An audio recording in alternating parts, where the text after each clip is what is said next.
दोस्तों आज हम एक्सप्लेन करने वाले हैं हालिमाई मूवी रेट्रो को, जिसकी डिमांड आप लोगों ने की थी, इसलिए वीडियो को अभी लाइक कर दीजिए। हम चलिए कहानी शुरू करते हैं। तो मूवी की शुरुआत में डॉन थिलगन को एक बच्चा मिलता है जिसके बाप की हाल ही में मौत हो गई थी। तब थिलगन की बीवी संध्या उस बच्चे को पालने की जिम्मेदारी लेती है, क्योंकि उनका शादी के इतने साल बाद भी बच्चा नहीं हुआ था, और इस पर थिलगन भी मान जाता है, लेकिन वो कभी भी उस बच्चे को अपना नहीं मानता था। इसके बाद ये लोग उस बच्चे का नाम पारी रखते हैं, और जब पारी थोड़ा बड़ा होता है तो संध्या देखती है कि पारी कभी भी हंसता नहीं है, इसलिए उसे बहुत दुख होता है कि ना जाने पारी को क्या दिक्कत है जो उसके चेहरे पर मुस्कान ही नहीं आती। खैर संध्या पारी का जो मन करता है उसे वही कराती है, और इसी के चलते पारी कराटे सीखने लगता है। फिर एक दिन संध्या की हालत काफी ज्यादा खराब हो जाती है, और भगवान के पास जाने से पहले संध्या पारी को बता देती है कि हम तुम्हारे असली माँ बाप नहीं हैं, पर मेरे जाने के बाद तुम अपने पापा का ख्याल रखना। यहाँ पारी संध्या से इतना प्यार करता था, इसलिए वो उसकी बात मान लेता है। फिर जब थिलगन संध्या का अंतिम संस्कार कर देता है तो वहाँ पारी को उदास देखकर एक लड़की रुक्मणी उसके पास आती है। वो उसे उदासी का कारण पूछती है, पर पारी कुछ भी नहीं बोलता। हालांकि रुक्मणी किसी न किसी बहाने से पारी से बात करती रहती है, जो कहीं न कहीं पारी को अच्छा लगता है। इसके बाद हम देखते हैं कि जैसे जैसे पारी बड़ा होता है उसका गुस्सा बढ़ता जाता है, और कई बार तो उसने अपने पापा थिलगन की जान भी बचाई थी, पर तब भी थिलगन उसे अपना बेटा नहीं मानता। अब हमें कई साल बाद अफ्रीका का सीन दिखाया जाता है, जहां अफ्रीकन माफिया एक कंटेनर खोलते हैं तो उन्हें सिर्फ मछली दिखती है, और वो सीधा इंडिया में फोन घुमा देते हैं। असल में उन्हें मछली की जगह किसी गोल्डन फिश के आने की उम्मीद थी, पर उन्हें यहाँ पागल बना दिया गया था। अब ऐसा क्यों, ये हमें आगे पता चलेगा। इधर हम पारी को देखते हैं जो अब बड़ा हो गया था, और उसका पूरे शहर में नाम चलता है, जिससे थिलगन भी घबराता है। आज पारी शहर के सारे गुंडों को बुलाकर अनाउंस करता है कि आज मेरी शादी है, इसलिए अब मैं ये बुरे कामों से कोसों दूर जा रहा हूँ, इसलिए कोई भी मुझे और मेरी पत्नी को परेशान करने मत आना, क्योंकि मेरी वाली को खून खराबा नहीं पसंद। जिस पर सारे लोग मान जाते हैं, क्योंकि पारी से कोई भिड़ना नहीं चाहता था। फिर हमें पारी और उसकी होने वाली बीवी के बारे में दिखाते हैं, जो असल में रुक्मणी ही थी। जब पारी बड़ा हुआ तो एक बार गलती से वो रुक्मणी से मिला था, और रुक्मणी उसे देखते ही पहचान गई थी। तब पारी ने भी रुक्मणी से अपने दिल की बात बता दी। हालांकि अब रुक्मणी जानवरों की डॉक्टर बन चुकी है, और वो भी पारी को पसंद करती थी, जिसके बाद इन दोनों की लव स्टोरी शुरू हो गई। अब सीन प्रेजेंट में आता है, जहां थिलगन ने दूसरी शादी कर ली थी और उससे उसका एक बेटा है। वहीं रात को पारी और रुक्मणी की शादी चल रही होती है, जहां थिलगन भी आता है। तब यहाँ सब लोग खूब एंजॉय करते हैं। फिर थिलगन पारी को साइड में ले जाकर कहता है कि वो गोल्ड फिश का माल कहाँ है, यानी वो माल अफ्रीका वालों को इन्हीं लोगों ने भेजा था, जिसे पारी ने बदल दिया। तब पारी मना करने लगता है कि वो माल मैं किसी के हाथों में लगने नहीं दूंगा, और इसी बात पर उसकी थिलगन से बहस हो जाती है। तब थिलगन अपने गुंडों से उसे पिटवाने की कोशिश करता है, लेकिन पारी तो अकेला ही सब पर भारी पड़ रहा था। ये देखकर थिलगन को और गुस्सा आता है, और वो चाकू उठाकर सीधा रुक्मणी के पास पहुंच जाता है, ताकि उसे मारकर ये पारी को सबक सिखा सके। लेकिन पारी तो उल्टा उसी चाकू से थिलगन का एक हाथ काट देता है। फिर हमें दिखाते हैं कि खून खराबा करने के कारण रुक्मणी पारी से अपनी शादी तोड़ देती है, क्योंकि पारी से उसकी सिर्फ एक ही शर्त थी कि वो कभी भी हथियार नहीं उठाएगा, पर पारी ने उसकी ये बात नहीं मानी। इसके बाद थिलगन का हाथ काटने के इल्जाम में पारी को जेल हो जाती है। असल में थिलगन के ऊपर एक बड़े मिनिस्टर का हाथ था, जिसने पारी को अंदर करवा दिया था। तब जेल में पारी को आए दिन वहाँ के कैदी मिनिस्टर के कहने पर मारते रहते हैं, और रुक्मणी के दूर हो जाने से पारी पूरी तरह से टूट चुका था, इसलिए वो किसी को कुछ कहता भी नहीं है। इसी बीच वहाँ का जेलर भी पारी से बार बार उस गोल्ड फिश के बारे में पूछता है कि बता दे वो कहाँ रखी है, लेकिन पारी अभी भी कुछ नहीं बताता, और ऐसे ही करके कुछ साल बीत जाते हैं। वहीं पारी ने अपने सारे लोगों को काम पर लगा रखा था कि मुझे कैसे भी करके रुक्मणी का पता करना है। अब एक दिन जेलर को कुछ लोग आकर मिलते हैं, जो जेल के कुछ खुखार कैदियों को ले जाकर उनकी जंग कराते थे, लेकिन जेलर उन्हें पारी के बारे में बताता है, और वो लोग उसकी डील 10 लाख में कर लेते हैं। फिर जब जेलर इस बारे में पारी को बताता है कि तुम्हें जेल से मैं रिहा करवा दूंगा, बस तुम भी मान जाओ, क्योंकि यहाँ पैसों का सवाल है, तो ये सुनते ही पारी मना कर देता है। इसके बाद एक दिन पारी को उसके लोग आकर बताते हैं कि रुक्मणी भाभी का पता चल गया है, जो अंडमान के पास ब्लैक आइलैंड नाम की जगह पर अपना एनजीओ चलाती हैं। ये सुनते ही पारी खुश हो जाता है, और सीधा जेलर के पास आकर कहता है कि हाँ, मुझे तुम्हारी सारी शर्तें मंजूर है, बस मुझे जेल से निकाल दो।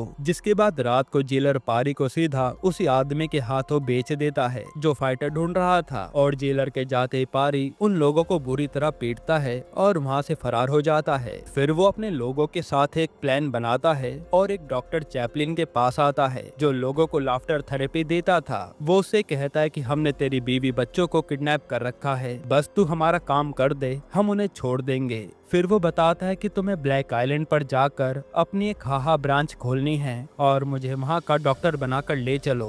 वहाँ पहुँचते ही हम तेरे परिवार को छोड़ देंगे। तब डर के मारे चैपलिन ऐसा ही करता है और ये लोग किसी बहाने ब्लैक आइलैंड चले जाते हैं। वहीं वो मिनिस्टर धर्मन बार बार थिलगन पर प्रेशर डाल रहा था कि कैसे भी करके उस गोल्डफिश का पता करो वरना मैं तुम्हें ही मार दूंगा, क्योंकि ये डील बहुत बड़ी थी। जिसके बाद हम अंडमान का सीन देखते हैं और हमें मिरासु नाम के एक तानाशाह राजा के बारे में पता चलता है जिसने वहाँ के सारे लोगों को अपना गुलाम बनाकर रखा था। फिर थोड़ी देर में ब्लैक आइलैंड पर पारी अपने लोगों और चैपलिन के साथ वहाँ हॉस्पिटल डालने आ जाता है ताकि वो रुक्मणी से इसी बहाने मिल पाए। इधर थिलगन उस जेलर के जरिए उन लोगों से मिलता है जिन्होंने पारी को खरीदा था, पर वो आदमी बताता है कि वो हमें पीट कर भाग गया है। तब गुस्से में थिलगन उस जेलर को ही जान से मार देता है कि पारी को तूने जेल से निकाला ही क्यों। इधर पारी आज ब्लैक आइलैंड के सारे लोगों को लाफिंग थेरेपी देने लगता है। हालांकि अभी तो वो खुद भी हंसना नहीं जानता था, पर वो वहाँ के लोगों को हंसाने की पूरी कोशिश कर रहा था। तभी वहाँ उसे रुक्मणी दिखती है जिसे पारी देखता ही रह जाता है। फिर पारी रुक्मणी से बात करने आता है और कहता है कि देखो अब तो मैं डॉक्टर बन गया हूँ जो लोगों को हंसाने का काम करता है, अब तो मुझसे शादी कर लो, मैं बहुत बदल चुका हूँ। लेकिन रुक्मणी उसकी बात नहीं मानती और पारी चला जाता है। फिर रोज पारी वहाँ ब्लैक आइलैंड के लोगों को हंसाने की थेरेपी देता है और हमें एक बात पता चलती है कि इस आइलैंड के लोग कभी हंसते ही नहीं हैं। अब ऐसा क्यों, वो हमें आगे पता चलेगा। जिसके बाद एक दिन वहाँ पर एक अमीर आदमी हिरन को मार देता है तो रुक्मणी उसके खिलाफ आवाज उठाती है, लेकिन वो आदमी तो उल्टा रुक्मणी से ही बदतमीजी करने लगता है। तब पारी को गुस्सा तो बहुत आता है, लेकिन वो रुक्मणी के सामने उन लोगों को कुछ भी कह नहीं पाता, वरना रुक्मणी इस बार तो उसका चेहरा भी नहीं देखेगी। लेकिन फिर पारी से जब अपना गुस्सा बर्दाश्त नहीं होता तो वो उन लोगों के अड्डे पर पहुंच जाता है और वहाँ सारे लोगों को बड़ी बुरी तरह पीटता है। फिर पारी सीधा रुक्मणी के पास आकर उससे प्यार भरी बातें करने लगता है और रुक्मणी को भी लगता है कि शायद पारी अब बदल गया है। इधर जिन लोगों को पारी ने मारा था वो अपने बॉस को इसके बारे में बताते हैं और ये बॉस और कोई नहीं बल्कि वही आदमी था जो पारी को खरीदने की कोशिश कर रहा था। तभी थोड़ी देर में वहाँ पारी भी रुक्मणी के साथ उनके पास आता है और जिन्होंने रुक्मणी से बदतमीजी की थी वो लोग रुक्मणी के पैरों में गिरकर माफी मांगते हैं कि आज के बाद हम ऐसा नहीं करेंगे, जिससे रुक्मणी बहुत खुश होती है और अब पारी को भी उसका प्यार वापस मिल गया था। मगर अब इस आदमी के बॉस ने थिलगन को भी पारी के बारे में बता दिया था कि जिस आदमी को हम लोग अब तक ढूंढ रहे थे वो तो हमारे आइलैंड पर आ रखा है। पर थिलगन कहता है कि उसे मारना मत, मुझे उससे एक राज के बारे में जानना है। जिस पर वो आदमी कहता है कि मेरा भी एक बॉस है, उसके गुस्से का मैं कुछ भी नहीं कह सकता, वो कब क्या कर दे। फिर हमें माइकल को दिखाते हैं जो मिरासु का बेटा है और वो उस आइलैंड पर आए दिन फाइट करवाता रहता है। उसे यही सब करके मजा आता था। फाइट में दो ग्रुप्स लड़ते हैं और जो ग्रुप हारता है उसके एक मेंबर को माइकल मगरमच्छ को खिला देता है। एक तरह से माइकल हैवान था। तब उसे वहाँ पारी के बारे में उसके आदमी बताते हैं कि हमने पारी को खरीद लिया था, लेकिन वो तो अकेला ही हमारे लोगों को मारकर भाग निकला और वो अब हमारे काबू में भी नहीं आ रहा। वहीं यहाँ रुक्मणी और पारी की लव स्टोरी भी काफी अच्छी चलने लगी थी और अब तो पारी आइलैंड के लोगों को हंसा भी पा रहा था। तभी वहाँ पर माइकल अपनी गैंग के साथ आता है और उसे देखकर सारे आइलैंड के लोग कांप जाते हैं कि यहाँ पर आया क्यों है। फिर माइकल पारी से कहता है कि तू फाइटर अच्छा है, मुझे तेरे जैसा आदमी चाहिए था। लेकिन पारी लड़ने से साफ मना कर देता है कि मैंने लड़ना काफी समय पहले छोड़ दिया है। तब माइकल हंसते हुए रुक्मणी को सब सच बता देता है कि पारी इस आइलैंड पर आया कैसे है और ये सुनकर रुक्मणी का दिल टूट जाता है कि ये पारी तो बदला ही नहीं। फिर रुक्मणी यहाँ से जाने लगती है और पारी उसके सामने खूब गिड़गिड़ाता है कि मुझे छोड़कर मत जाओ, मैं तुमसे बहुत प्यार करता हूँ। लेकिन रुक्मणी नहीं मानती। इससे पारी को गुस्सा आ जाता है और वो माइकल के आदमियों को ही मारने लगता है, जो देखकर रुक्मणी हैरान थी कि ये कभी बदला ही नहीं। फिर माइकल पारी से कहता है कि तू मेरे जैसा ही है, मेरा फाइटर बन जा, ऐश करेगा। तब पारी भी गुस्से में मान जाता है। इसके कुछ दिन बाद अब पारी फाइट करने के लिए आता है और वो अकेला ही ओपोनेंट की टीम को मारे जा रहा था। फिर लड़ाई खत्म होने के बाद पारी अपने कमरे में चला जाता है और हम देख पाते हैं कि रुक्मणी के ऐसे जाने से पारी का खुद से कंट्रोल ही खो गया था और वो बस हर समय गुस्से में रहता था। तभी एक दिन पारी के पास थिलगन आता है जो रुक्मणी को भी किडनैप करके अपने साथ लाया था। तब वो पारी से बार बार पूछता है कि बता दे गोल्ड फिश कहाँ है, वरना अच्छा नहीं होगा। लेकिन पारी उसे कुछ भी नहीं बताता और कहता है कि सच जानकर तुम मुझे और रुक्मणी दोनों को मार दोगे। तभी हम देखते कि शहर में माइकल के कुछ गुंडों ने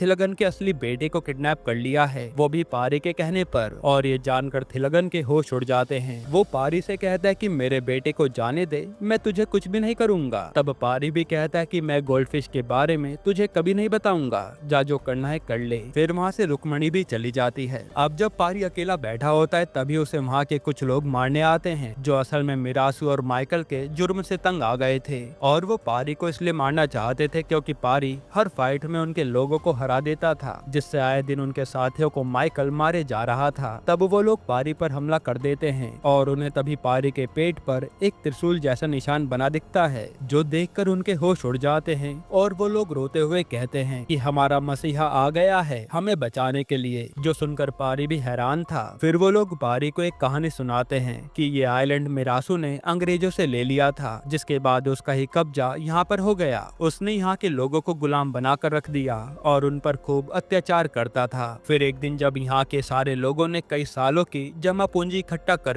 हमारे देवता को सोने का त्रिशूल चढ़ाने की कोशिश की, तो उसमें भी मिरासू ने हाथ डाल दिया और खुद त्रिशूल चढ़ाने चल दिया। तभी वहाँ के पुजारी में देवता आ गए और उन्होंने भविष्यवाणी करी कि ये सोने का त्रिशूल उसके ही हाथों से एक्सेप्ट किया जाएगा जो मिरासू को मारेगा और उसके पेट पर त्रिशूल का निशान होगा। जो सुनकर मिरासू डर गया और उसने फिर हर जगह नजर रखवानी शुरू कर दी ताकि कहीं भी त्रिशूल के चिन्ह वाला बच्चा पैदा हो तो वो उसे मार दे। इस दौरान उसने कई बच्चों को यूं ही मौत के घाट उतार दिया। फिर एक दिन एक औरत को जुड़वा बच्चे पैदा हुए जिनमें से एक के पेट पर ये त्रिशूल का निशान था। तब आइलैंड के लोगों ने एक आदमी के जरिए उस बच्चे को वहाँ से भगा दिया और कहा 20 साल बाद उसे लेकर आ जाना। और फिर मिरासू के लोगों ने जब आकर जांच की तो इन लोगों ने झूठ कह दिया कि एक ही बच्चा पैदा हुआ था, इसी कारण इस बच्चे की जान बच गई। और ये बच्चा कोई और नहीं बल्कि पारी ही है जिस आइलैंड का वही आदमी ले गया था जहाँ संध्या को वो मिला और उसने उसे पाला था। और दोस्तों मिरासू के अत्याचार के कारण ही यहाँ के लोग हंसना भूल गए थे और यही कारण था कि पारी को भी हंसी नहीं आती थी क्योंकि था तो वो इन्हीं का खून। फिर पारी ये सब जानकर खूब रोता है और अपने माँ बाप से भी जाकर मिलता है। इसके बाद पारी इनसे कहता है कि मैं अब आप पर कभी भी अन्याय नहीं होने दूंगा।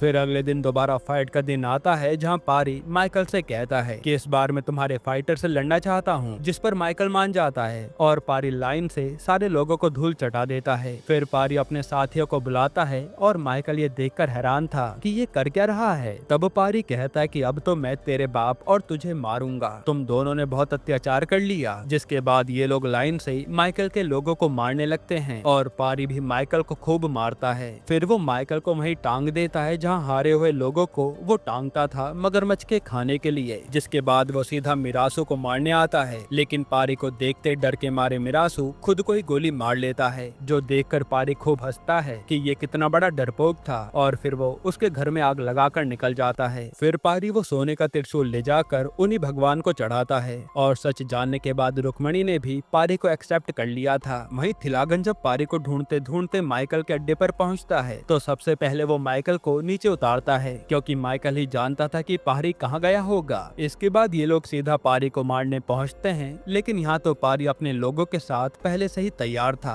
तब थिलागन पूछता है कि बता दे गोल्ड फिश कहाँ है, वरना मेरे आदमी किसी को भी नहीं छोड़ेंगे। और सबके हाथों में बड़ी बड़ी बंदूकें हैं, जिस पर पारी अपने लोगों को अपनी अपनी पोजीशन लेने के लिए कहता है और सबके हाथों में बंदूका थी। ये देखकर माइकल के होश उड़ जाते हैं और यहाँ रिवील होता है कि गोल्ड फिश और कुछ नहीं बल्कि ये 400 बंदूका का कॉन्ट्रैक्ट था, जो देखकर पारी ने ही गायब कर दिया था क्योंकि इसका इस्तेमाल आतंक फैलाने के लिए हो सकता था, इसलिए वो इसका पता नहीं बता रहा था। साथ ही पारी ये बंदूका अपने साथ इसी आइलैंड पर ले आया था। ये देखकर थिलगन को बहुत गुस्सा आता है और वो जैसे ही आगे बढ़ता है तो पारी की माँ एक बंदूका फायर कर देती है, जो देखकर इन लोगों के होश उड़ जाते हैं और फिर थिलगन और माइकल चुपचाप खुद को सरेंडर कर देते हैं क्योंकि उनके सामने 400 बंदूका थी। इसके बाद पारी की शादी रुक्मणी से हो जाती है और एक चौंकाने वाली बात तो ये ये थी कि उन 400 बंदूकों में से केवल एक ही चलती थी जो पारी की माँ ने चलाई थी। ये जानकर माइकल हंसने लगता है कि इसने हमारा पागल बना दिया। वहीं पारी ने ये सारी बंदूकें पुलिस के हाथों में सौंप दी थी, जिससे ये बात मीडिया में पहुंच गई और उसकी डील में मिनिस्टर धर्मन का नाम आया, जिसके बाद उसे भी जेल की सजा हो गई। यहीं पर ये मूवी खत्म होती है। दोस्तों, आपको ये मूवी कैसी लगी हमें कमेंट में जरूर बताना। वैसे अगर आपको छोटा सा रिव्यू दूं तो मूवी की स्टोरी लाइन अच्छी थी, पर कहीं कहीं लगता है कि काश ये मूवी थोड़ी छोटी बनाई होती तो अच्छा रहता। मूवी बहुत ज्यादा ड्रैग फील कराती है। बाकी ओवरऑल मूवी अच्छी है, जो एक टाइप की लव स्टोरी थी। बाकी आपको ये कहानी कैसी लगी हमें कमेंट में बताना। और अगर हाल ही में आई एक कमाल की मूवी देखनी है तो आप ये वीडियो देख लीजिए।